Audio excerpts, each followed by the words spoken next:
जय गणेश मित्रांनो, मी ओमकार ताजने भटकंती वर्स या यूट्यूब चॅनलमध्ये आपल्या सगळ्यांचं स्वागत करतो। भटकंती वर्स प्रस्तुत कल्चर भटकंतीमध्ये आपल्या सगळ्यांचं मी स्वागत करतो। आपला हा व्हिडिओ येता खूप दिवस लागले, परंतु काही तांत्रिक अडचणी होत्या, काही तब्येतीच्या गोष्टी होत्या, परंतु आज या कल्चर भटकंतीचा हा एक लॉंग व्हिडिओ आपण शूट करायला आलो आहे। एवढ्या अशा पावन आपल्या महिन्यात, श्रावण महिन्यात आपल्या शिव महादेवांच्या आशीर्वादाने। आणि सगळ्यात मोठं म्हणजे मी तुम्हाला ह्या व्हिडिओमध्ये असं मंदिर दाखवणार आहे जे की आपल्या या गजबजल्या शहरात, पुणे शहरात, पिंपरी चिंचवडमध्ये असं आहे लपलेलं होतं की अजूनपर्यंत कोणाला माहीत नव्हतं। आणि त्याचा महिमा, त्याच्या मागचा इतिहास पण आपण जाणून घेणार आहे। कोणतं मंदिर आहे, काय या मंदिराचा भव्य इतिहास आहे। आणि एवढं खात्री देतो, ह्या मंदिराच्या कानेकोपऱ्यात सगळीकडे तुम्हाला सर्व देव, परत त्याच्यानंतर सगळ्या पायऱ्यांवर, सगळ्या कानेकोपऱ्यात तुम्हाला शिव सापडणार आहे। तर हे कोणतं मंदिर आहे जरा माझ्यासोबत जाणून घ्या, चला मग।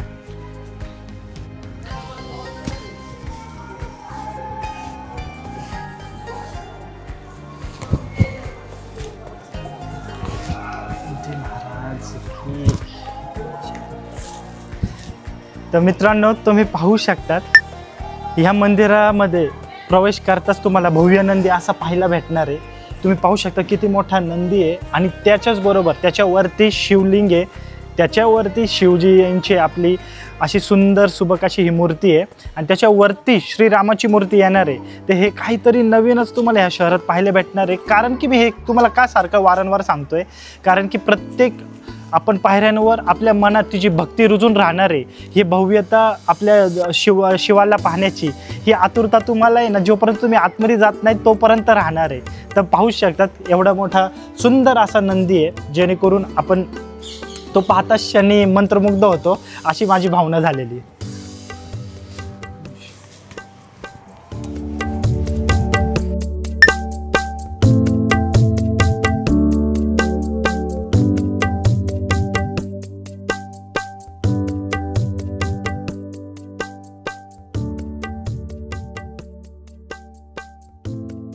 तर मित्रांनो, आपल्या नंदी महाराजचा पाया पडून झालाय, त्यांचा आशीर्वाद घेऊन झालाय।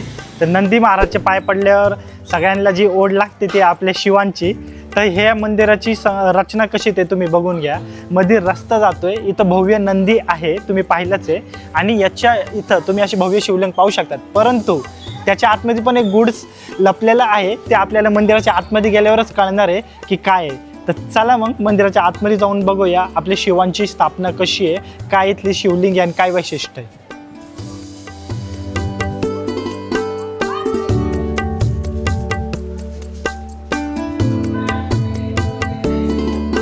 नाही थांबा, पहिले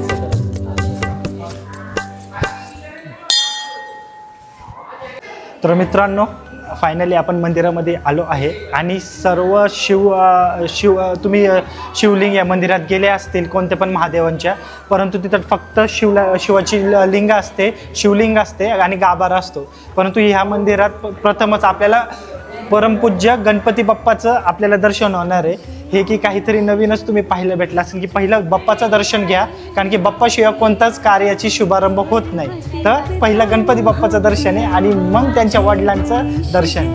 गणपती बाप्पा मोरया, मंगलमूर्ती। तर मित्रांनो, आपलं गणपती बाप्पाचं दर्शन झाल्यानंतर तर आपल्याला इथं लगेचच पहिला जो गाभारा दिसतो तो आपल्याला महाविष्णू बालाजी भगवानचा दिसतो। तुम्ही पाहू शकता सुंदर अशी सुबक अशी बालाजीची मूर्ती आहे। मन अगदी ना प्रसन्न होऊन जातं ती मूर्ती पाहून।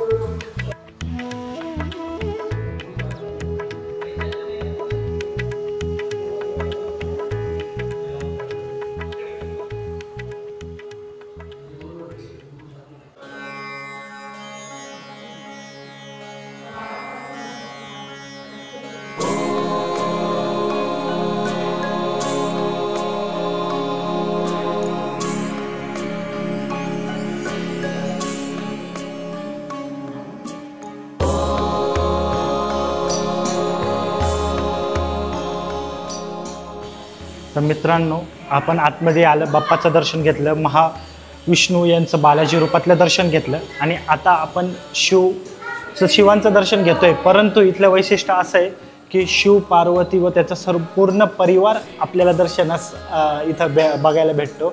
त्यामुळे एक मन प्रसन्न होऊन जातं। आणि ही नुसती मूर्ती नसून, या शिव पार्वती यांच्या परिवाराची मूर्ती नसून त्याच्या मागे एक भव्य अशी शिवलिंग शिवपिंड आहे, पण त्याचं गुढ लपलेलं आहे खाली। आता तुम्हाला आतमध्ये आल्यावर असं वाटेल की हेच मुख्य मंदिर आहे, परंतु नाही। मुख्य शिवलिंग आणि त्या शिवलिंगाचा सुरुवात कुठून होती हे ते खाली एक गाभारा आहे। तर ते काय गोड आहे ते मी तुम्हाला सांगणार आहे, त्याच्या मागचा इतिहास काय आहे हे तुम्हाला मी सांगणार आहे। तर चला बघूया काय। तर जसं मी तुम्हाला आतमध्ये सांगितलं की आपण नंदी महाराजचं दर्शन घेतल्यानंतर आपल्याला शिव पार्वती यांच्या सर्व परिवाराचं दर्शन होतं, परंतु याचं मेन गाभारा जे तुम्हाला मी सांगितलं की ही पिंड जी आपण पाहिली शिव पार्वती या परिवाराच्या मागं, त्याची मेन गाभारा हा खाली आहे। तो काय त्याचा इतिहास मी तुम्हाला सांगणार होतं। तर चला, त्याचा जाण्याचा मार्ग दुसरा आहे, तर त्यामुळं काहीतरी तर नवीन आहे। पहिल्यांदा वाटण आपल्याला मुख्य मंदिरात गेलोय, परंतु मुख्य गाभारा हा खाली आहे। तर चला माझ्यासोबत।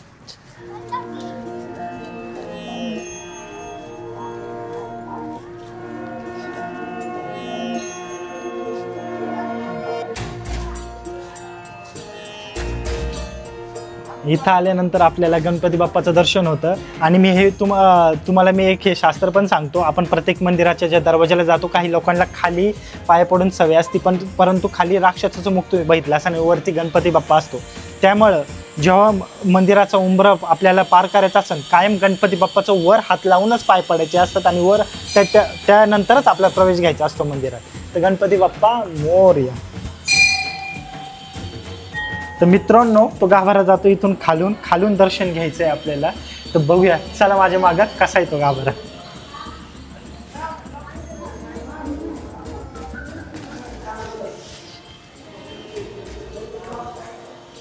तर तुम्ही पाहू शकतात मित्रांनो, खूप शांत अशी जागा आहे, जे की शिवालय आपण म्हणतो। शिवालय त्यासाठीच ओळखलं जातं की शांत प्रसन्नता वातावरण, आणि शिव साक्षात आदियोगी आहे, त्यामुळं आपल्याला जी शांतता आहे त्या गाभाऱ्यात पाहायला भेटते। तर चला। तर मित्रांनो, या गाभाऱ्यात आतमध्ये आल्यानंतर प्रसन्न करणारी आपल्याला ही शिवलिंग दिसते। पंचधातूपासून ही बनवलेली आहे, जेणेकरून हे लाखो वर्ष म्हणजे युगानुयुगात ही अशीच राहावं, भक्तांचं दर्शन आपण राहू नाही तर नको राहू, पण शिव मात्र सत्य आहे, हे कायम राहणार आहे, अशी अनुभूती आपल्याला करायला येते। ही आहे शिवलिंग। आणि तुम्हाला खरं सांगतो मित्रांनो, हा गाभारा खरंच खूप शांत आहे। आवाज माझा घुमतोय, कदाचित तुम्हाला जाणवतं की नाही काय माहिती व्हिडिओमध्ये। तर ज्यासाठी तुम्ही आलते की इतिहास मी म्हणलो होतो, वरती मुख्य मंदिर नाही, मग का बरं असं बांधलंय? तर या इकडं, ही आहे शिवलिंग। आता तुम्ही म्हणा हा तर खांबासारखं वाटतंय, नाही।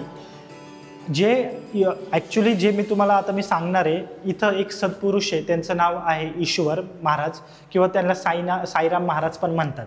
ते खूप साईबाबांचे खूप मोठे भक्त आहे। त्यांची ही जागा, आणि त्याच्या इथं वारुळ होतं, हे इकडं रे ना थोडंसं, हे इथं सगळं वारुळ होतं, वारुळ, आणि त्या वारुळामध्ये शिवलिंग सापडली। परंतु त्यांनी त्यांच्या जे पत्नी, आपण त्यांचं वरती जाऊन बघणार आहे की सत्यमा जी त्यांची माता आहे, किंवा सत्यमा माता त्यांना म्हणतात, व त्यांची अर्धांगी आहे, त्यांनी सांगितलं की नको, तोडायला नको। त्यांनी साईबाबांचं आत्मचिंतन केलं। मग साईबाबांच्या आत्मचिंतनाने त्यांना असं सांगितलं की इथं तुम्ही शिवलिंग तुम्ही उभारा। त्यामुळं ही शिवलिंग त्यांनी किती 51 फीट आहे, 51 फीट वरती जाते। मंदिर 4 मजले आहे, ते तुम्हाला मी वरती दाखवेलच कशी। ती शिवलिंग तुम्हाला बाहेर पण दिसेल, ती बाहेर पूर्ण होती।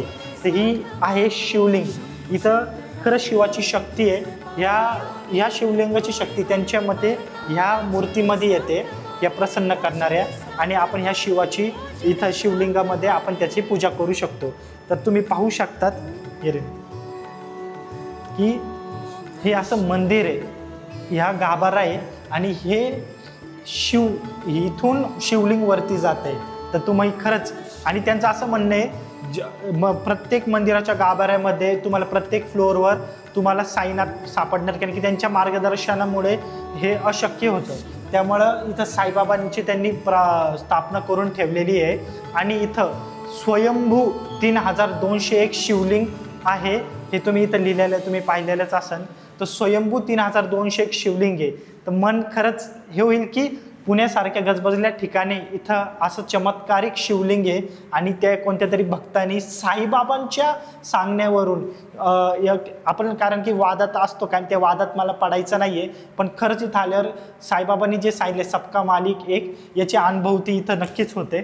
तर इथं सगळीकडे शिव असं वातावरण आहे. मित्रांनो, मी तुम्हाला इतिहास सांगितलाच की इथं स्वयंभू शिवलिंग आहे आणि त्याच्यावर 51 फीट ही शिवलिंग अशी जाते की मी तुम्हाला मंदिराच्या बाहेरून ती पूर्ण होते ते दाखवलंच. परंतु इथले जे सत्पुरुष आहे साईराम महाराजांनी सांगितले की हा गाभाऱ्याची रचना पण अशी केली की जेणेकरून आपण शिवलिंगामध्ये आहे, हे शिवलिंगाचा पोट आहे आणि हे जे आपण आतमध्ये गाभाऱ्यातून येतो हे पुढचं जे असतं शिवाचं शिवलिंगप्रमाणे असा त्याचा आकार आहे. तर खरंच मोक्ष भेटतं जर असं आपण शिवाच्या ह्या पोटात आहे. तर खरंच खूप सुंदर असं हे शिवाचं मंदिर आहे जिकडं सगळं शिवमय वातावरण तुम्हाला पाहायला भेटणार आहे. तर मित्रांनो, आपल्या शिवाचं गाभाऱ्याचं दर्शन तुम्ही घेतलंच की शिवलिंगासारखा तो गाभारा आहे आणि इथं साईबाबांच्या प्रेरणेतून हे सगळं उभं झालं आहे सबका मालिक एक. त्यामुळे इथं तुम्हाला सर्व प्रकारचे देव पाहायला भेटणार आहे. तर आतमध्ये हा जो गाभारा आहे हा आहे दत्त गुरूंचा आणि स्वामी समर्थांचा. तुम्ही पाहू शकता की लाईटीमुळे त्याचे प्रकाश येतोय, परंतु इथं खूप सुंदर अशी स्वामी समर्थांची मूर्ती आहे आणि दत्त महाराजांची अशी भव्य मूर्ती आहे आणि हा छोटासा यांचा असा हा गाभारा आहे. खरंच मन प्रसन्न झालं. तर मित्रांनो, ही आहे माता सत्यमा यांची मूर्ती त्यांनी बनवून घेतली आहे कारण की त्यांच्यासोबतच राहून त्यांच्या विचारांना धरूनच ह्या मोठ्या मंदिराचे निर्माण त्यांनी केलेले आहे. तर असे हे आहे माता. आणि तुम्ही माझ्या बाजूला जे पाहू शकतात तुम्हाला मी दाखवलंच. मी सगळीकडे फिरलो. साईबाबा, गजानन महाराज आणि स्वामी समर्थ यांच्या रूपातली यांच्या स्वरूपातली ही पहिली अशी दत्त महाराजांची मूर्ती आहे. मी तुम्हाला ते दाखवलंच, तुम्ही पाहूनच थक्क व्हाल. आणि त्याच्या बाजूलाच आपले ज्ञानेश्वर माऊली विठू रुक्माई यांची मूर्ती आहे अशी सुंदर.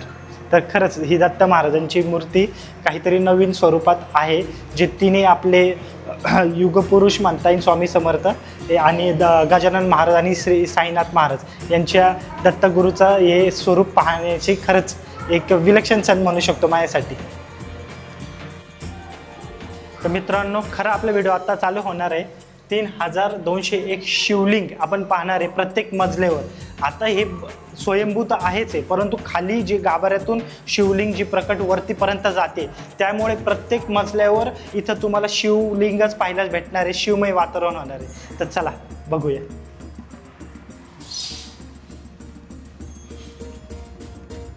तर मित्रांनो, 3201 तुम्हाला प्रश्न पडला असेल एका मंदिरात एवढं कसं काय असेल शिवलिंग, पण तुम्ही पाहिल्यानंतर खरंच दंग होणार आहे.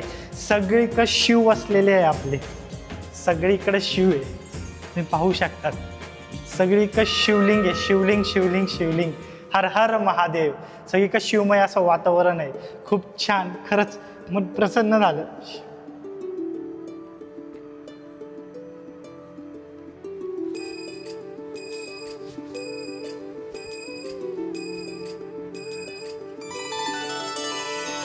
सर्वव्यापी तू प्रचंड महाकाय, आदिशक्ती तू नरमुंड मालाधार, तुझ्या विना जीवनासर्थ साकार. आणि नवल म्हणजे शिवलिंग तर आहेच आहे आणि आपल्याला समोर दिसतंय श्रीरामा यांचा दरबार आणि श्रीराम दरबाराच्या मागं जी खाली गाभाऱ्यातून आलेली जी शिवलिंग आहे ती वरपर्यंत जी जाते. मी तुम्हाला म्हटलं त्यांच्या मागे ती शिवलिंग आहे ती वरतीपर्यंत जाते आणि खूप सुंदर असे शिव आहे वसलेले इथं. सगळे चराचरामध्ये शिव आहे, तुम्ही पाहू शकतात. खरंच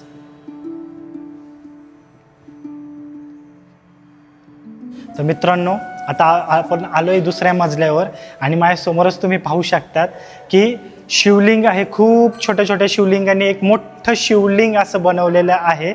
खूप सुंदर. खरंच भक्तिभाव इथं आल्यावर राहणार नाही मनात अशी शंकाच नाही आहे, कारण की प्रत्येक याच्यात शिव असलेले मी जसं सांगितलं. आणि नुसतं आता हे तुम्हाला शिवलिंगाचं हे नाही, तुम्ही कोणता श्रावण महिना जरी मिस केला असेल इथं तुम्हाला 12 ज्योतिर्लिंगाचं दर्शन होत आहे. तुम्ही पाहू शकतात केदारनाथ, त्र्यंबकेश्वर, विश्वेश्वर, नागेश्वर, रामेश्वर, भीमाशंकर, सोमनाथ, ओंकारेश्वर जेवढे पण आपले 12 ज्योतिर्लिंग आहे त्या सर्वांचं इथं आपल्याला दर्शन होणार आहे. तर खरंच इथं येऊन तुम्हाला शिव भेटल्याशिवाय राहणार नाही याची खात्री तर मी नक्कीच देतो तुम्हाला. तुझ पायी यावे डोळे भरून पाहता जिने सार्थ व्हावे, ओ जिने सार्थ व्हावे, ओ जिने सार्थ व्हावे. ओम नमः शिवाय.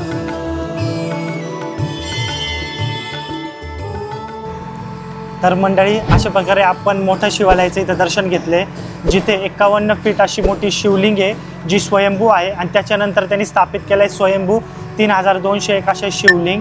त्यामुळे तुम्ही या श्रावण महिन्यात तुम्हाला कोणत्या सोमवारी जर जायला नसन भेटलं किंवा इथं तुम्ही आल्यानंतर मला असं वाटतं की सर्व श्रावण महिन्याचे दर्शन एका शिवालयामध्ये तुम्हाला होतील. इथं 12 ज्योतिर्लिंगापासून आपले बाकीचे देव पण आहे आणि सगळ्यात महत्त्वाचं म्हणजे साईबाबांच्या मार्गदर्शनातून इथं झाला असून त्यामुळे इथं तुम्हाला छोटीशी दर्गा पण पाहायला भेटते.